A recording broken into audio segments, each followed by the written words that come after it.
E aí, galerinha do É Nóis na Mate, eu sou Jeff Pezeta, professor, mestre no ensino da matemática pela PUC de São Paulo. E nessa aula, nesse vídeo, eu conversarei com vocês sobre o discriminante de uma equação de segundo grau. Nossa, o que vem a ser discriminante? Qual é a função? Que tipo de informação você consegue a partir do discriminante? Vamos seguir? Vamos lá. Uma das maneiras de a gente resolver uma equação de segundo grau é o Teorema de Bhaskara. A fórmula do Teorema de Bhaskara, ou como alguns afirmam, a fórmula resolutiva da equação de segundo grau, ela é x, o oposto de b, que soma e subtrai a raiz quadrada de delta sobre 2a. Pois aqui nós temos o discriminante. O discriminante é justamente quem está dentro da raiz, ou dentro do radical, né? Quem está aqui dentro da raiz é o delta. Então, para eu calcular o discriminante, basta eu calcular o delta, que é b ao quadrado menos 4 vezes a vezes c. E o que esse cálculo de discriminante me permite concluir, deduzir de uma equação? Vamos pegar cada um desses casos. Vamos começar aqui pela equação A. Bom, então vamos começar aqui pelo exercício A. Para começar pelo exercício A, nós temos que identificar quais são os seus coeficientes. O coeficiente do A é 1, lembrando que o A é o número que multiplica o x ao quadrado.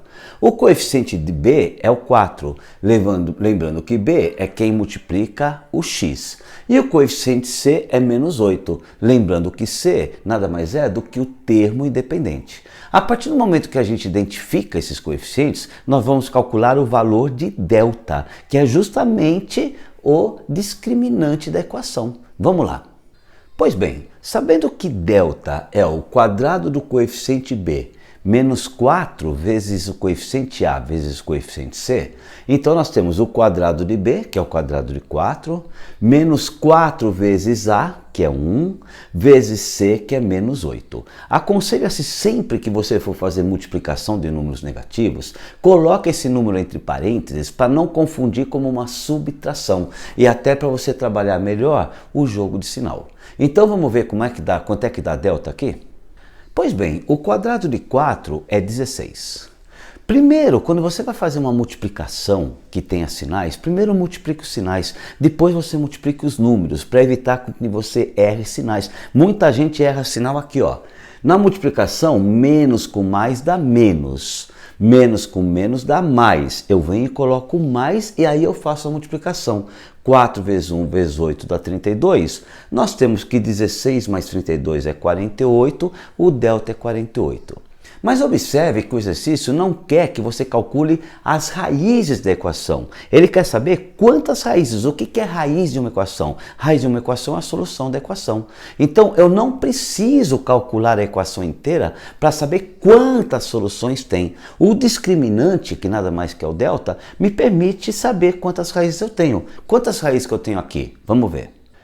Quando o delta for maior que zero, eu posso ter certeza que eu terei duas raízes reais diferentes. Ou seja, a solução dessa equação será dois números reais diferentes. Por que eu posso ter certeza disso? Porque se o delta existe, se ele é 48, se ele é positivo, quando eu calculo x, eu vou subtrair b e somar e subtrair a raiz de delta sobre 2 vezes a.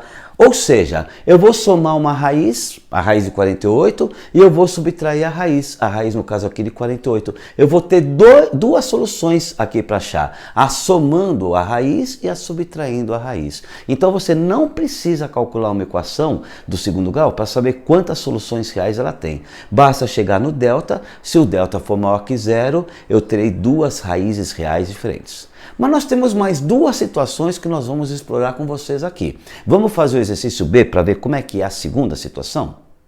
Pois bem, então nesse exercício B, nós temos que o A é 2, o B é 3 e o C é 5. Então o delta é o quadrado de B, o quadrado de 3 que é 9, menos 4 vezes A que é 2, vezes C que é 5. Nessa multiplicação, ó, menos com mais dá menos, menos com mais dá menos, aqui vai ser menos, 4 vezes 2, 8, 8 vezes 5, 40. Então o delta é 9 menos 40, o delta é menos 31. Que tipo de conclusão que esse discriminante nos traz em relação à quantidade de raízes dessa equação?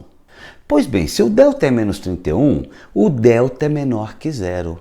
Se o delta é menor que zero, eu nem preciso seguir o exercício para calcular nada. Eu posso afirmar que não há raízes reais. Por que não há raízes reais? Porque na fórmula de Bhaskara, nós vamos subtrair b e somar e subtrair a raiz de delta.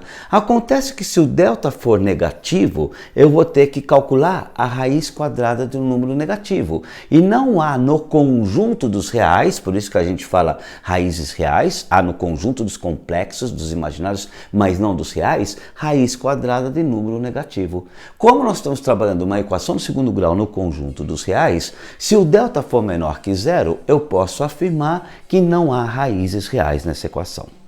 Beleza? Vamos ver a terceira situação agora? Temos a terceira situação, que é uma situação diferente da A e da B. Vamos ver como é que fica esse C? Bom, se nós pegarmos essa equação C, o coeficiente A é 1, o B é 12 e o C é 36. Portanto, o cálculo de delta é o quadrado de 12, que é 144, menos 4 vezes A, que é 1, vezes C, que é 36. Fazendo o jogo de sinal, menos com mais dá menos, menos com mais dá menos, 4 vezes 36 dá 144. Ou seja, 144 menos 144, o delta é igual a zero. E sabendo que o delta é igual a zero, eu também não preciso resolver a equação até o final para saber quantas raízes reais, quantas soluções no conjunto dos reais essa equação tem. Basta a gente fazer isso que eu vou mostrar agora. Bom, se o delta é igual a zero, eu posso afirmar, mesmo sem resolver a equação, que essa equação terá duas raízes, ou seja, duas soluções reais, pertencentes aos conjuntos dos reais, iguais. E por que eu posso ter certeza disso? Porque quando eu for calcular o valor de x pelo teorema de Bhaskara, eu vou subtrair b e vou somar e subtrair a raiz quadrada de delta. No caso aqui, o delta é zero, eu vou somar e subtrair a raiz quadrada de zero, que é zero. Se eu vou pegar um número e vou somar com zero, e vou pegar esse mesmo número e vou subtrair com zero, na verdade eu vou ter duas soluções reais iguais. Ou seja, quando o delta for igual a zero, eu não preciso calcular nada, né, para saber que eu terei duas raízes reais iguais. Mas você quer saber muito mais sobre a equação do segundo grau? Eu tenho uma playlist lotada com vários exercícios, com várias situações para você aprender. É só acessar essa minha playlist e estarei esperando por você. Beleza? É nós na Mate, simplificando a matemática para você.